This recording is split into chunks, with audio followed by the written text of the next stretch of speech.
We have breaking news because Toyota has just dropped a teaser. That's right, and it's a teaser for their upcoming 4Runner. Yes, and we think it's going to be the 2025 one. And so this is their Instagram page. By the way, thanks to the guys at the forum, at the 4Runner Forum, for sending us this note as well. But this is the official page by Toyota, Toyota USA, and they're showing us the history of the 4Runner with all the generations. We used to own one of these. Yeah, we did. We've actually had experience with all of these. I remember back in the 80s when I was in high school, friends having beat up versions of the first generation, taking the top off of it and taking it to the beach. So, I mean, they were all over the place. They had obviously V6 versions of them. There was even a turbo 4-cylinder version, regular 4-cylinder version. And basically what you're looking at here is a pickup truck that has been cut down and has a design that basically makes it into an SUV. Yeah, and it kind of meandered, like the chassis, was kind of related to some overseas vehicles. Sure. With the Prado. But now it's really returning because they're kind of unifying their chassis and the platform. And this really is going to be like a Tacoma, but an SUV version of it. Now, I know a lot of you are like, well, wait a minute, isn't that the new Land Cruiser, which is, yes, based on the Tacoma as well. However, I can tell you there's one thing that immediately jumps out at me. Now, for those of you who are 4Runner fans, look at this tailgate. Now, one thing that the 4Runner is known for with its tailgate design is the fact that the rear glass can actually slide all the way down into its rear tailgate. And it's been doing that for years, and it's something that I happen to appreciate. Well, I thought that they would change that design. That might be one of the things they consider. But look at this. This looks very similar to the current 4Runner in terms of its design, how far it drops down, and even the rear bumper design just in terms of its height and everything else. Yeah, I would agree. And we were just talking to our producer, Zach, and he said if the new 4Runner does not have a sliding glass, he's going to start a riot or a campaign or something. And I would believe it because Zach is like that. But yeah, let's get back to this. So, yes, so obviously a hitch. There's also, if you look carefully, hold on, Zach also wrote this up because Zach is a huge fan. Well, you can't. He is a major 4Runner fan. I don't know if you could see down here, but there's a spare tire. It's visible. Mm-hmm. So, some people, or even I, was thinking, are they going to put a spare tire on the back of the tailgate, right? And maybe do something else like that. But it doesn't appear to be so. The spare tire is hiding underneath. Which makes a lot of sense. There are plenty of reasons to make that happen. If you have a spare tire hanging off the back, one of the issues you have is you lose the utilitarian capability of the vehicle, because then you have to have a swinging tire or something like that. It's going to be, you can't use it that well. Yeah. Off-road, it's a different story, but that's different. So this design looks an awful lot like the current 4Runner in terms of the idea behind it, but obviously they're doing some, sharper lines and everything else.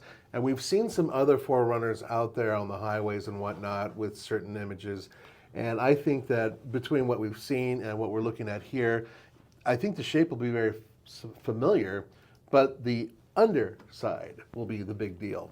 And I think that's where we're talking about the 4-cylinder turbo. Yeah, and also you mentioned the Land Cruiser 250, right? Yes. The Land Cruiser that's coming out like next month, right? And going on sale. Is it going to be too crowded in their showroom? They have obviously the RAV4, they have the Land Cruiser, they have the 4Runner, they have the Sequoia. They have a lot of different SUVs in their lineup. So this is one of the things that I talked about to a few Toyota people who are insiders. One of them suggested that unlike the Land Cruiser, which comes standard with the hybrid powertrain, that this would be something that starts with the regular 4-cylinder turbo and then goes up to the hybrid powertrain as a possibility. Also, another rumored possibility is the return of a manual transmission into the 4Runner, which it's been 3 generations since they had a manual available. Well, the Tacoma has a manual. That's why the rumors Yes, out there. yes. So that could be very interesting because there needs to be some differentiation, right? There has to be something unique. When I was dreaming about this like a year ago, I thought the new 4Runner should go topless to the original, right? I think where you can remove some panels, remove the roof or something, or maybe remove the doors, because the Jeep Wrangler is there. Mm-hmm. The new Bronco is really fighting against that. Good point. So what if the 4Runner went in a similar direction?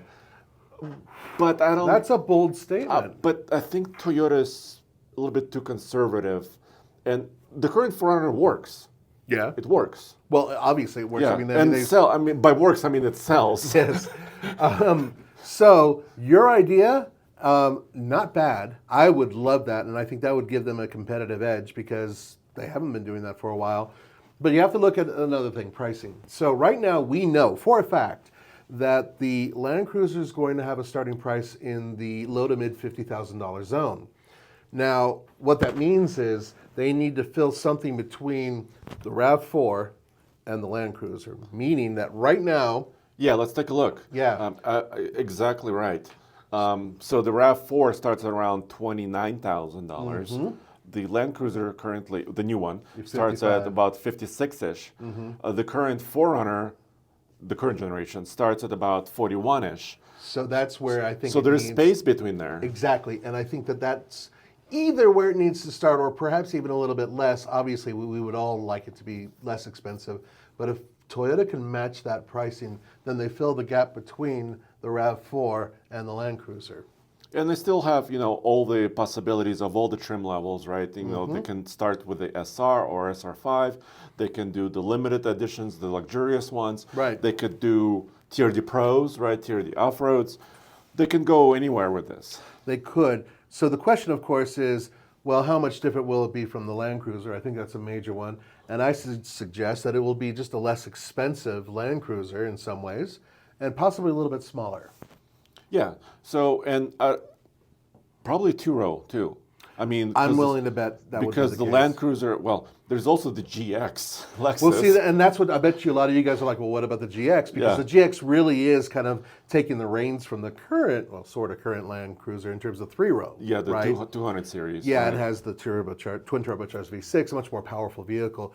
And yes, you would be absolutely right, but that's also in the $60,000, $70,000 range, I believe. And more, like up to 80. Yeah. Right, so that's another bracket. And that's also can be had in three-row. So there are a lot of different options, but this is the only image we have so far.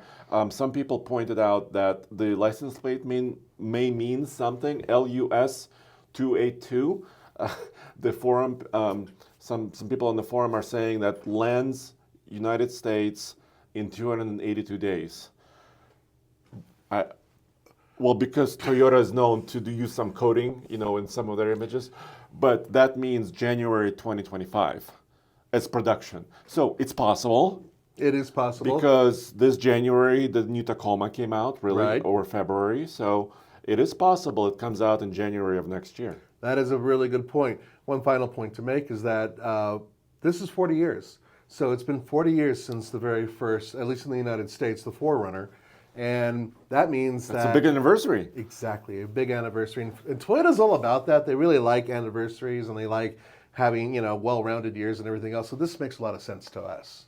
All right, well, let us know what you think. This is really exciting. And Roman and I are going to a Toyota event next month, and I'm hoping we can see this. I think we will. It's for the new off-road Supra. No. Okay. All right, stay tuned. A lot more Toyota coverage, including their hybrid Tacomas and Land Cruisers, and maybe even 4Runner coming up next month.